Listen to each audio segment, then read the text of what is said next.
बार है उसमें जो कंप्लेंट आती है तो कितना रिड्रेसल हो सकता है वो एक्सपेक्ट करते हैं लोग।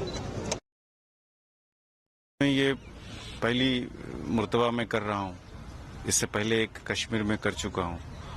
तो जम्मू में वहाँ पे जो कंप्लेंटें आई थी उसके मुकाबले में यहाँ पे और किस्म की हैं या नहीं है मुझे भी पता नहीं। अब मैं सुनवाई चालू है तो आखिर में जाके एक अंदाज लगा सकते हैं। पर ज़्यादातर लोग उसमें कुछ लोग अपने बच्चों को एसपीओ में भर्ती करने के लिए आते हैं। कुछ अपने ट्रांसफर्स को लेकर महकमा बहुत बड़ी है तो माँ बाप लाचार होते हैं या फिर घर में कोई कठिनाइयाँ होती है तो ट्रांसफर्स के भी कुछ कुछ सिलसिले होते हैं। तो असल में मैं ये जो पब्लिक डायरेक्ट हियरिंग का जो सिलसिला है उसमें मेरा मकसद ये था कि पुलिस सर्विसेज को लेकर जहाँ पे कहीं पे कोई कमी पेशी है या कोई खामियां है तो उसको कैसे दूर किया जाए या उसकी एक डायरेक्ट अंदाज आइडिया मुझे रहे और एक चेक भी रहे कि अगर कहीं आपको मिला नहीं है, रिड्रेसल नहीं हुआ है जूनियर लेवल पे तो एक मौका है कि आप सबसे आला अफसर से मिल सकते हैं और वहाँ रिड्रेसल हो सकती है। तो मेरे ख्याल में मिली जुली कंप्लेंट्स आते हैं और बीच बीच में लोगों को शिकायतें हैं सर्विसेज की, पुलिस सर्विसेज को लेकर। तो it's a mixed situation as of now. जी, ऐसा लगता है कि ऐसे लोगों से डायरेक्ट मिलने से एक कोशिश है आपकी पुलिस की तरफ से कि उनके जो मुश्किलें हैं उनको सॉल्व किया जाए। हाँ, मैंने इसकी नेट रिजल्ट जो ऑब्जेक्टिव्स है या जो इसमें जो हम चाहते हैं एंड रिजल्ट ये चाहते हैं कि एक तो एक कॉन्फिडेंस हो आम आदमी को, कनेक्शंस रहे डिपार्टमेंट में और एक चेक रहे ग्रीवांस रिड्रेसल के लिए रहे और एक कनेक्शन रहे लोगों के साथ। तो बुनियादी तौर पे एक मैसेज मेरे कोलीग्स के लिए भी है, मेरे अपने साथी अफसर्स के लिए जो जूनियर कोलीग्स हैं या फिर मिडिल लेवल की सीनियर लीडरशिप जो है पुलिस के लिए, उनके लिए भी एक अंदाज है कि वो भी सुनवाई करें। तो कुदरती बात है उसमें कई सारी चीज़ें जो है वो कटिंग एज लेवल की जो लीडरशिप है वहीं पे उसकी रिड्रेसल हो जाएगी। तो so this is basically still an experiment with noble objectives and let us see how it unfolds. अभी तो एकदम से शुरुआत है इस चीज़ की। जी, जिस तरह के हालात जम्मू कश्मीर में रहे हैं वो पुलिस को या जब जैसे यूनिफॉर्म की बात करते हैं तो एक ऐसा लग रहा था कि लोगों को ऐसा लगता है कि पुलिस अगर है तो वो हम हमारे खिलाफ कार्रवाई करने के लिए है। आपको लगता है कि इस तरह के ये जो कैंपेन है जिसमें अवामी दरबार है जिसमें आप डायरेक्ट इंटरेक्ट करते हैं ये लोगों के दिलों में पुलिस का जो पॉजिटिव रोल है उसको आगे बढ़ाने में मदद कर सकता है? देखिए ऐसा है, ये जो आपका जो मैंने क्वेश्चन के अंदर एक स्टेटमेंट है उस स्टेटमेंट के पीछे एक आपकी एक अजम्पशन थी कि पुलिस की एक नेगेटिव साइड की जो आपका देखिए कहीं पे भी लॉ एनफोर्समेंट एक कोएर्सिव फोर्स की काम करती है। काम उस हिसाब से बिजली वाला बिजली देता है, एजुकेशन वाला एजुकेशन देता है, हेल्थ डिपार्टमेंट मेडिकल ट्रीटमेंट करता है। पुलिस डिपार्टमेंट कहीं पे भी वर्ल्ड ओवर जब लॉ एनफोर्समेंट आप करते हैं इनहेरेंटली उसमें एक कोएर्सिव एंगल होता है, यानी कि कुछ लोगों के खिलाफ सख्ती से कार्रवाई करनी पड़ती है। उसी के लिए पुलिस बनी हुई है ताकि बाकी आवाम बचा रहे, कॉमन सिटीजन्स की सिक्योरिटी और सेफ्टी बढ़े। और रेगुलेटरी अथॉरिटी आप जैसे पुलिस कोई ट्रैफिक का पुलिस का ले लीजिए, वो किसी के खिलाफ एक हिसाब से जैसे थाने का पुलिस करता है वो नहीं करता है, पर फिर भी रेगुलेट तो करता है। तो रेगुलेशन के पीछे एक कोएर्सिवनेस तो है। अब हर जगह पे ये आप you can not do without police, you know. No police is certainly not it is an unthinkable situation.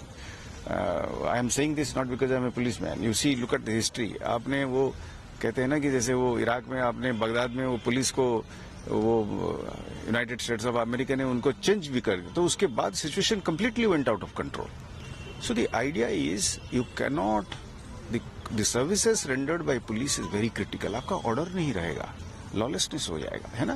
मतलब मैं बुनियादी तौर पे बातें कर रहा हूँ, it might sound academic. Point is that it's a continuous striving that how it's very difficult job. कितना आप क्वेश्चन करें, कितना आप ग्रेडेड करेंगे, कहाँ करेंगे, और ये एक बहुत डिफिकल्ट जॉब है। तो उस डिफिकल्ट जॉब में जहाँ ऑनेस्ट मिस्टेक्स भी हो सकते हैं, और जहाँ पे कहीं पे अगर जानबूझकर कुछ चंद लोग, चंद elements within the police जो उसको एक अच्छी नीयत से नहीं इसको निभा रहे हैं, उनके लिए हमेशा डिपार्टमेंट के अंदर डिसिप्लिनरी प्रोसीडिंग्स के लिए जगह है। हम जैसे आर्मी एक्ट के तहत आर्मी अपने जवानों के खिलाफ, अफसरों के खिलाफ भी कार्रवाई करती है, तो पुलिस में भी इसके लिए गुंजाइश है। तो हम वो वाली जो मैकेनिज्म्स हैं, चैनल्स हैं, वो हमेशा जिंदा रहेंगे। हम नहीं चाहेंगे कि हमारा फेयर नेम में, हमारा लॉ इन्फोर्समेंट में जो न्यूट्रलिटी है, ऑब्जेक्टिविटी है, सबको बराबर की नज़र में देखते हुए और अपना अख्तियारात को गलत इस्तेमाल न करते हुए, इस सब चीज़ जो है एक सिलसिला है। उसमें बहुत सारे अच्छे पुलिस ऑफिसर हैं जिसकी वजह से ये निज़ाम टिका हुआ है। तो आपका स्टेटमेंट के पीछे जो अजम्पशन है वो थोड़ा चेंज करने की जरूरत है। तो individual police officers can be wrong, but as a department, as a force, there are hundreds who day in and day out काम करते हैं। आप देखिए ना, आप मुझे तो कई सारे लोग ये कहते हैं कि आप किसी और डिपार्टमेंट में आप ऑड आवर्स में काम करने की बात करिए, आपने छुट्टियों में काम करने की बात करिए, आप फेस्टिवल्स में बात करने की काम करिए, आप ताने, मतलब ये एक अलग जज्बे के साथ करना पड़ता है। इसमें कठिनाइयां हैं, और it's not an easy job to take a decision कि कितनी, मुझे ये पता है, आपको क्या बताऊं, मेरे 33 साल की नौकरी के अंदर मुझे कुछ जुडिशियल ऑफिसर्स ने वेरी सीनियर रैंक में कहा कि जना मेरे घर पे चोरी हो गया है या मेरा ये हो गया है, आप इसको 4 डंडे मार के इसको करिए, ये दूसरे तरीके से तो होगा नहीं। इतने मूवीज आपके बन जाते हैं कि जिसमें आपने way you show the policeman as a hero to be going overboard.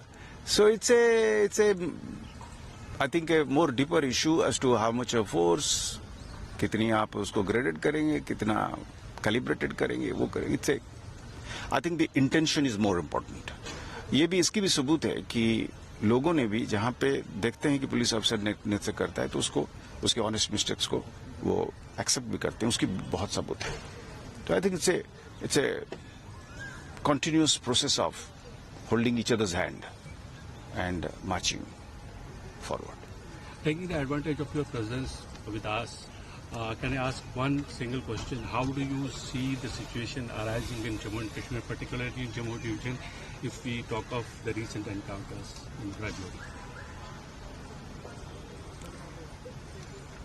I do not think that we should be overly alarmed. I feel that a common citizen, especially residing in the Jammu province, should remain alert mentally, because the intent of the adversary continues to be inimical. However, his capability to harm is not as he intends to project.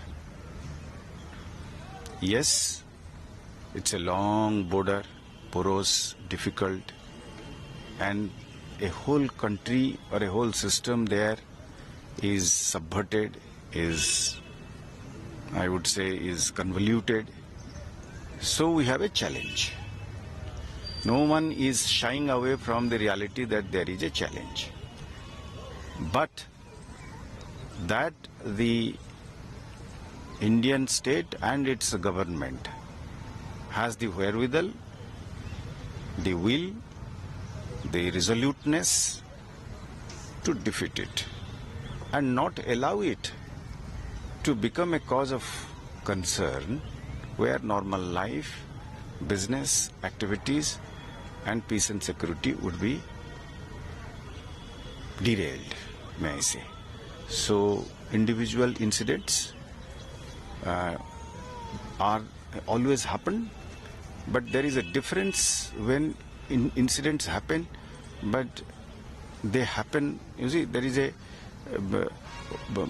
overnight infiltration, successful infiltration through a tunnel and a terrorist attack does not mean that they are in a position to run over the place or to sort of, majorly change the scenario in as if, convert it some kind of a Afghanistan or something like that. So we are a border state. Jammu and Kashmir is a border state. It is a historical legacy problems are there. But I think people here also are differently placed. Actually, I intend, you see, in Rajouri Poonch, the flow of information today, we had a meeting with the army and with other security forces and agencies, and we were very satisfied that the people themselves were coming forward to inform.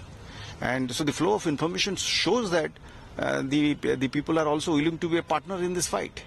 So how long the enemy can only pinprick us, इधर उधर से थोड़ी बहुत cut मार सकता है, पर हम एलिफेंट है, हम शेर हैं, तो इससे अगर उसको सोचता है कि कहीं हमको गिरा देगा, तो वो तो अपनी नौकरी कर रहा है, वो अपना वहाँ पे धंधा कर रहा है इस तरीके की चीज़ों को बेच के, तो अपने जनता को बेवकूफ़ बना रहा है, वहाँ पे अपना दुकान खोल रखा है ताकि इसको इसी तरीके का कार्रवाइयाँ करके वहाँ से पैसा इकट्ठा करेगा, गरीब जनता को वहाँ पे भी रिक्रूट कर रहा है। उनके भी जो आकाएं हैं वो भी बड़े बड़े बंगले में और बड़े बड़े गोल्फ कोर्स में खेल रहे हैं साहब। तो हम अपनी जगह पे जब टाइट रहेंगे तो इस तरीके के छोटे बड़े कट जो है वो उसको भी हम बंद करेंगे। ऐसा नहीं है कि इस कट को भी नहीं बंद करेंगे, उसको भी तरीकाकार ढूंढ रहे हैं हम लोग, अपना सारे एनर्जी को इकट्ठा कर रहे हैं, जनता के साथ बैठ के हम ये भी पूरी कोशिश कर रहे हैं, इसमें भी कमी आएगी, तो एक सिलसिला है ये जी। सर, आप वहाँ जब हमने देखा, जब हमने बात की राजौरी पुंछ की, अगर हम बात करें, इससे एनकाउंटर हुआ था, वहाँ जब लोगों से बात की तो वहाँ ये बताया जाता है कि वहाँ उस एरिया में जो है ज़्यादातर फॉरेन टेररिस्ट हैं। तो क्या आपको लगता है कि वहाँ के ज़्यादातर फॉरेन टेररिस्ट होने की होने का मतलब ये है कि लोकल जो हैं वो सपोर्ट नहीं करते हैं, या फिर ऐसा कि फॉरेन टेररिस्ट अगर वहाँ आते हैं तो वो ज़्यादा खतरा है जम्मू कश्मीर के लिए, देश के? यहाँ पे की क्वेश्चन में कुछ आंसर्स भी ऑलरेडी है। आपने जैसे कहा कि लोकल सपोर्ट नहीं है, लोकल टेररिस्ट नहीं है हमारे जम्मू साइड में, फॉरेन पाकिस्तान साइड से हैं ये लोग, कोई दो राय नहीं है इसमें, इनकी शनाख्त इसलिए नहीं हो पाती है। हम तो कई बार सोचते हैं कि फोटो को अगर चिपकाएंगे और वो इंटरपोल के जरिए हम भेजेंगे तो कम से कम उनके माँ बाप को भी पता चले कि साहब उनके साहबजादा जो है यहाँ पे मतलब हलाक हो गए हैं। तो अब ये है सिलसिला, जैसे मैंने आपको कहा कि ये बॉर्डर है, एलसी है और एक एडवर्सरी है, एक एनिमी है, उसका इंटेंट है, उसका इसमें उसकी धंधा पानी, उसकी पूरी पॉलिटिक्स और इकोनॉमी उस पर जुड़ा हुआ है। तो वो एक, क्योंकि वो एक अपने इकोसिस्टम में चलते हैं, तो हमको मेंटली तो तैयार रहना पड़ेगा कि उसको मुकाबला करने के लिए। हमारा, जैसे मैंने आपको कहा कि ये हम कभी इसको कोई इसी लेवल तक लेने आने नहीं देंगे जिससे हमारा नॉर्मल लाइफ डिसरप्ट हो जाएगा। पिन प्रिक्स रहेंगे, कट्स रहेंगे, मैं फिर दोबारा दोहरा रहा हूं, पर उसको भी हम कम करें। Thank you. Thank you.